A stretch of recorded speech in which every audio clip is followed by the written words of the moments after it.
It's not that often that a team is one piece away and they go out and they get that one piece right before the season starts, but that is just what happened in Green Bay. The Packers arguably were a Micah Parsons away from being legitimate Super Bowl frontrunners, and they just got Micah Parsons.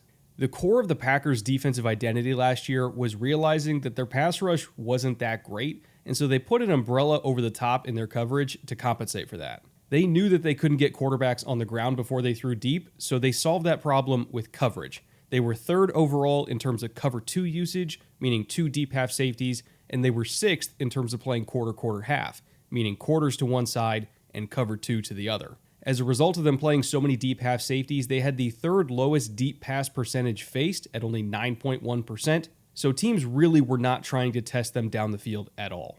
But that being said, opposing quarterbacks were still not really under duress. In terms of 4-man rushes on true dropbacks last season, the Packers' defensive line was 23rd in pressure rate. They were 21st in terms of pressures generated under 2.5 seconds, so they really weren't getting a lot of quick wins. And in terms of knockdown percentage, meaning sacks and quarterback hits, they were only 20th. So yes, they did discourage deep throws with coverage, but they still weren't really affecting the quarterback. And that's why ultimately they still got ripped up in the intermediate area of the field. 40% of all targets against this Packers defense between the depth of 10 to 19 yards went for explosive gains. That was the second worst rate in the entire league.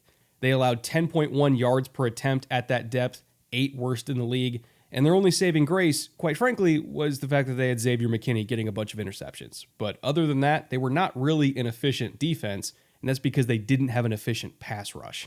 Now that they have Micah Parsons in tow, I think it's safe to say that's going to get better. Obviously, this doesn't guarantee that the Packers are the team to beat in the NFC, but I'll tell you what, sure doesn't hurt.